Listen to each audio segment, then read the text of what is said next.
How you doing, guys? Chris here from Divergent Drones.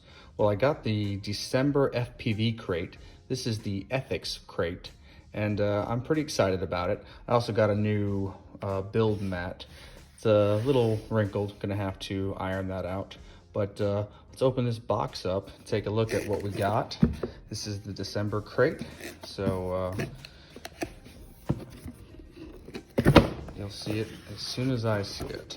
So, you want a free coupon, get ready, here it comes.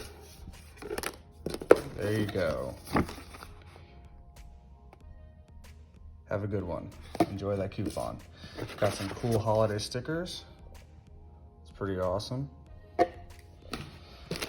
Got some props. Let's see, we got the Ethics S5. These must be new. That's pretty cool. I'll have to open those up here in a minute. 3 sets of those. Yeah. Got some, looks like a flux pen. Yep, there it is, written right there. So that's pretty cool.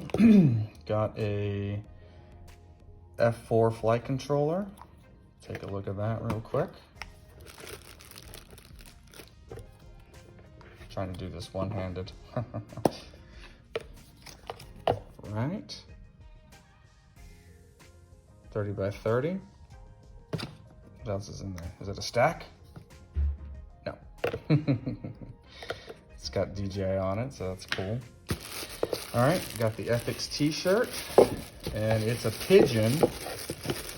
So that's cool. It goes with those new pigeon motors. I guess that's the theme that they got going on. So Ethics t-shirt, pigeon motors, kind of a thing, and that is the bottom of the box. All right, thanks for watching, guys. Till next time.